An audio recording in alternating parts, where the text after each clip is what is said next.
رب العالمین والصلاة والسلام علی رسولہ النبی الکریم اما بعد اعوذ باللہ من الشیطان الرجیم بسم اللہ الرحمن الرحیم ام کنتم شہداء اذ حضر یعقوب الموت اذ قال لبنیہ ما تعبدون من بعدی قالوا نعبد الہک و الہ آبائک ابراہیم و اسماعیل و اسحاق الہا واحدا ونحن له مسلمون وقال تعالى إن الله لا يغير ما بقوم حتى يغيروا ما بأنفسهم صدق اللہ العظیم۔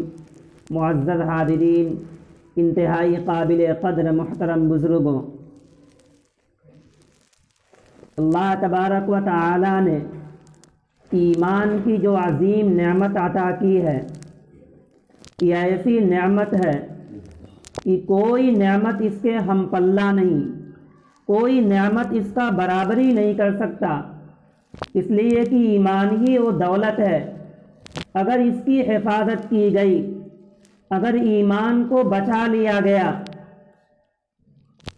تو نجات ہوگی، بخشش ہوگی، اور اگر ایمان کی حفاظت نہیں کی گئی، خاص طور سے اس دور میں جو یہ فتنوں کا دور چل رہا ہے، آئے دن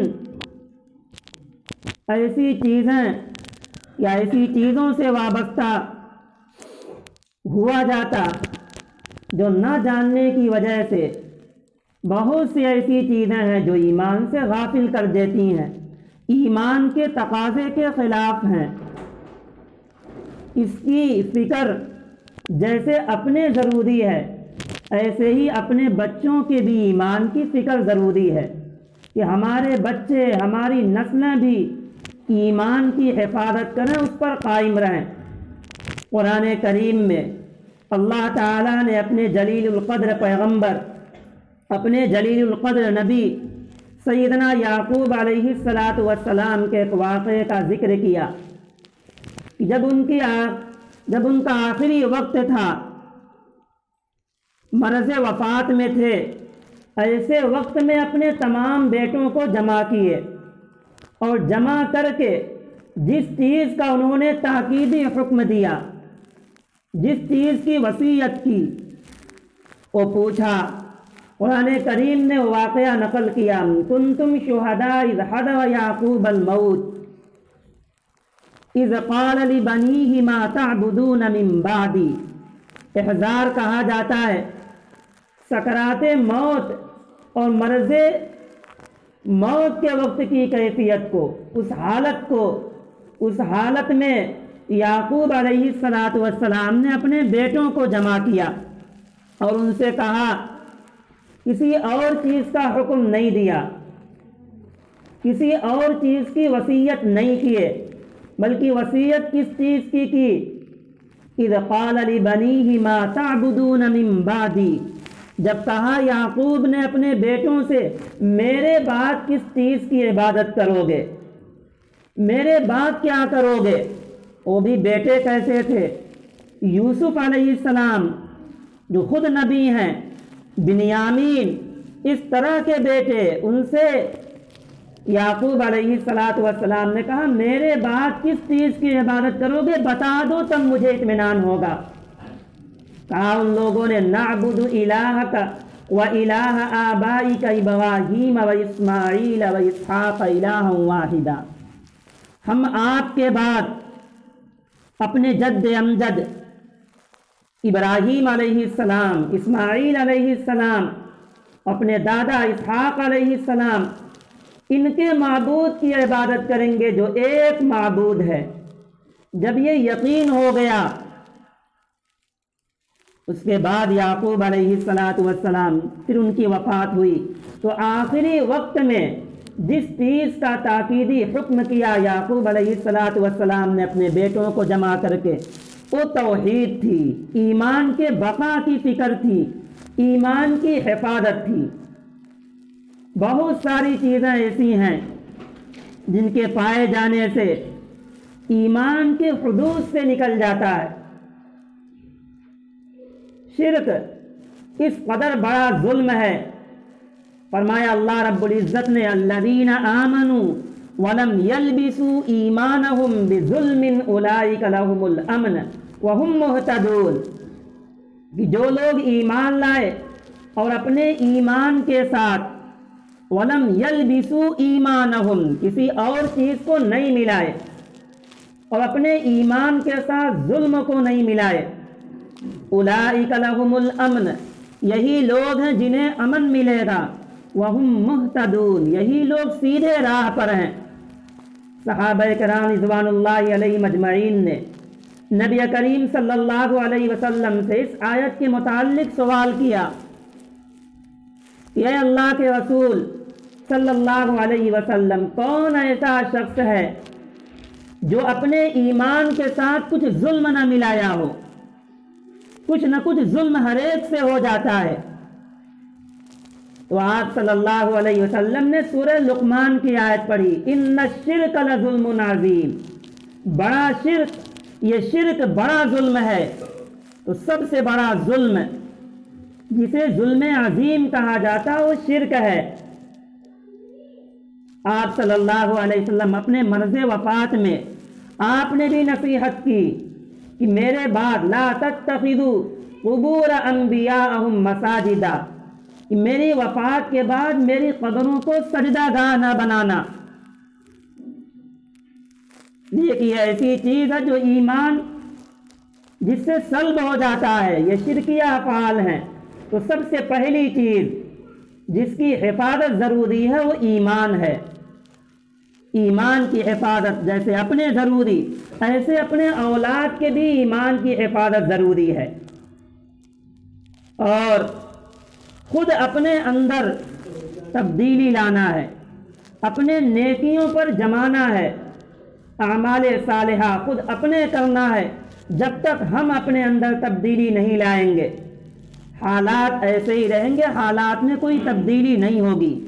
قرآن کریم میں اللہ تعالیٰ نے فرمایا ان اللہ لا یغیر ما بقوم حتی یغیروا ما بانفسہم، اللہ تعالیٰ کسی قوم کی حالت نہیں بدلتے، کسی کے عیش کو، کسی کے آرام کو اللہ تعالیٰ ختم نہیں فرماتے، حتی یغیروا ما بانفسہم، یہاں تک کہ خود ہی وہ لوگ اپنی حالت بدل لیتے ہیں۔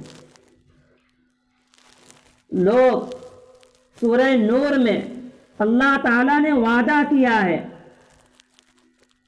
اور یہ معاشرے کی اصلاح کے لیے بہت اہم درس ہے، سبق ہے۔ اللہ تعالیٰ کا وعدہ ہے کہ لوگ ایمان سے وابستہ ہو جائیں اور نمازوں کا اہتمام کرنے والے ہو جائیں، تو پھر اللہ تعالیٰ انہیں اقتدار دے دے گا، حکومت دے دے گا، ان کے قدموں کو زمین میں جما دے گا۔ وعد اللہ الذین آمنوا منکم وعملوا الصالحات لیستخلفنہم فی الارض کما استخلف الذین من قبلہم ولیمکنن لہم دینہم الذی ارتضی لہم ولیبدلنہم من بعد خوفہم امنا، ہم خوف کے بعد آسانی سے، امن سے بدل دیں گے، شرط یہی ہے کہ ایمان پر جم جائیں، اعمال صالحہ اختیار کرنے والے ہو جائیں۔ جیسے اپنے نیک بننا ضروری، ایسے یہ بھی ضروری ہے کہ ہمارے معاشرے میں بھی دین قائم ہو، معاشرے کی بھی اصلاح ہو، اور معاشرے کی اصلاح کے لیے سب سے پہلی چیز شرک سے حفاظت ہے، شرک سے دور رہنا، اس لیے کہ شرک بڑا ظلم ہے، اور ظلم ہوتے ہوئے معاشرے کی اصلاح نہیں ہو سکتی۔ معاشرے کی اصلاح کے لیے دوسری چیز جو انتہائی اہم اور ضروری ہے وہ ہے فساد کا ختم کرنا، فساد کو دور کرنا۔ وَإِذَا تَوَلَّى سَعَى فِي الْأَرْضِ، اللہ تعالیٰ فساد کرنے والے کو، وَاللَّهُ لَا يُحِبُّ الْمُفْسِدِينَ، فساد کرنے والوں کو اللہ تعالیٰ پسند نہیں کرتا۔ فساد میں یہ چیز بھی شامل ہے، چوری، اور ایسے ہی ناپ تول میں کمی، یہ بھی فساد ہے۔ قوم شعیب پہ جو اللہ تعالیٰ کا عذاب آیا تھا، جرم ان کا یہی تھا کہ وہ لوگ ناپ تول میں کمی کرتے تھے. وَلَا تَنْقُصُوا الْمِكْيَالَ وَالْمِيزَانَ إِنِّي أَرَاكُمْ بِخَيْرٍ وَإِنِّي أَخَافُ عَلَيْكُمْ عَذَابَ يَوْمٍ مُحِيطٍ. تو دوسرا سبب معاشرے کی اصلاح کا وہ یہ ہے کہ فساد سے اپنے معاشرے کو بچایا جائے. امن و امان کے ساتھ لوگ رہیں, اتحاد کے ساتھ رہیں, محبت کے ساتھ رہیں. تیسری چیز جس سے معاشرے کی اصلاح ہوگی وہ ہے نمازوں کا اہتمام, اس لیے کہ نماز خود بہت سی برائیوں سے روک دیتی ہے. ان الصلاۃ تنہا عن الفحشاء والمنکر, نماز بہت سی بے حیائی اور برائیوں سے روک دیتی ہے. اور اللہ تعالیٰ نے فرمایا کہ اگر ہم انہیں اقتدار دے دیں, مسلمانوں کو اگر ہم عزت دے دیں, تو سب سے پہلا کام جو یہ زمین میں کریں گے اقاموا الصلاۃ الذین ان مکناہم فی الارض اقاموا الصلاۃ, یہ لوگ نمازوں کا اہتمام کرنے والے ہو جائیں گے, نمازوں کی پابندی کرنے والے ہو جائیں گے. اس لیے کہ اللہ تعالیٰ سے قریب ہونے کا, اللہ تعالیٰ سے ملنے کا جو سب سے اہم اور مؤثر ذریعہ ہے وہ نماز ہے. نماز کے بغیر کوئی شخص اللہ تعالیٰ سے قریب نہیں ہو سکتا. خود نبی کریم صلی اللہ علیہ وسلم جب آپ کی عصر کی نماز جنگ خندق میں چھوٹ گئی تو آپ صلی اللہ علیہ وسلم نے اس کے لیے بد دعا کی. حالانکہ کسی اور چیز سے اللہ کے رسول صلی اللہ علیہ وسلم نے بد دعا نہیں کی. آپ نے فرمایا ملأ اللہ بیوتہم وقبورہم نارا, اللہ تعالیٰ ان کے گھروں کو, ان کے قبروں کو آگ سے بھر دے. یہ لوگ ہمیں صلاۃ وسطیٰ یعنی عصر کی نماز سے غافل کرا دیے.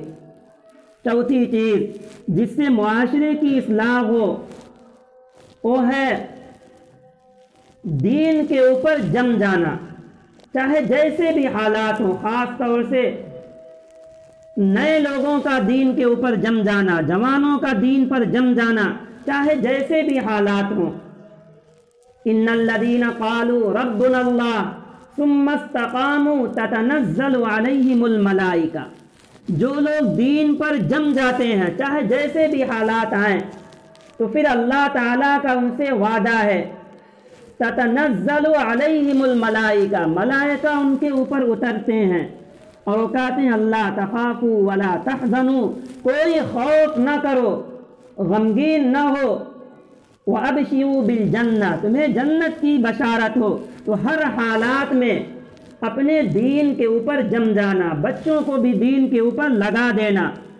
آج ہمارا حال یہ ہے کہ بچے چاہے جہاں جائیں ان کے اصلاح کی فکر نہیں ہوتی, ان کے ایمان کی فکر نہیں ہوتی کہ ایسی جگہ جا رہے ہیں ان کا ایمان محفوظ بھی رہے گا یا نہیں رہے گا.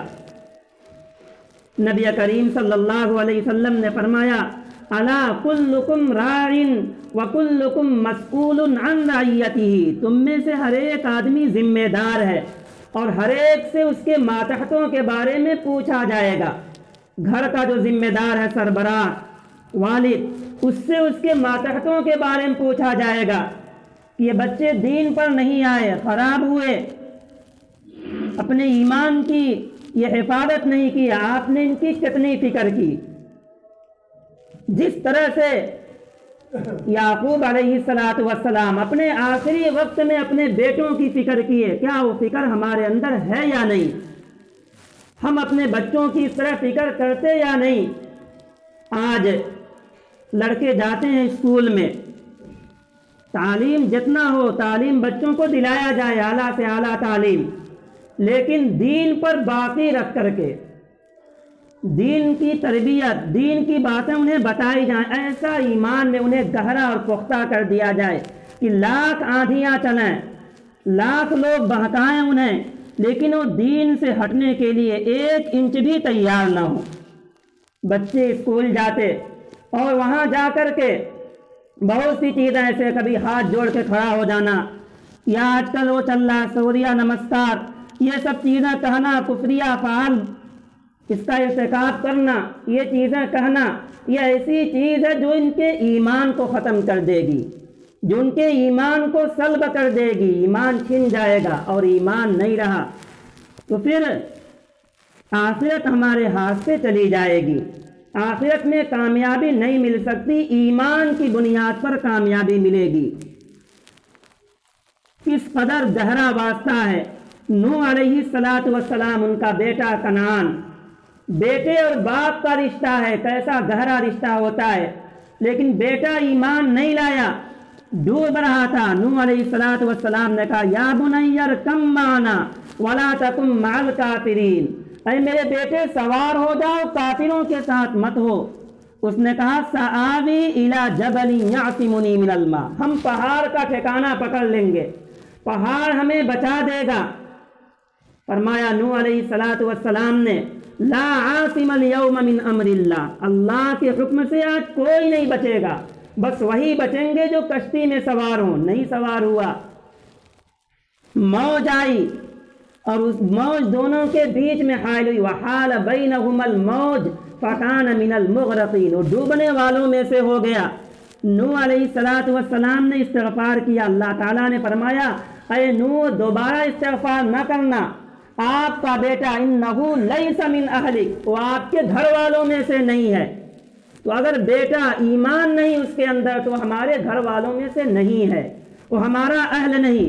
ہماری ذمہ داری بنتی ہے ہم اپنے بیٹوں کے دین کی، ان کے ایمان کی حفاظت کریں، ایسے دین ان کے اندر بسا دیں، دینی حمیت ایسا پیدا ہو جائے ان کے اندر کہ لاکھ لوگ بہکائیں لیکن ایمان چھوڑنے کے لیے تیار نہ ہو، ایمان سے ہٹنے کے لیے آمادہ نہ ہو۔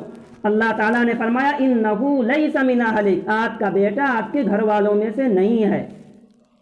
تو اپنی ذمہ داری، اولاد کی ذمہ داری دین پر لانے کی۔ یا ایھا الذین آمنوا قوا انفسکم واہلیکم نارا، اے ایمان والو خود بھی جہنم کی آگ سے بچو، اپنے گھر والوں کو، اپنے بچوں کو، اہل و عیال کو بھی جہنم کی آگ سے بچاؤ۔ تو اس کی ہم سب کو فکر ہو، اپنے بھی دین پر قائم رہیں، چاہے جیسی بھی حالت ہو، دین پر جمے رہیں اور اپنے گھر والوں کو بھی دین پر جمائے رہیں۔ اللہ تعالیٰ ان باتوں پر ہمیں بھی آپ کو بھی عمل کرنے والا بنائے۔ وآخر دعوانا الحمدللہ رب العالمین۔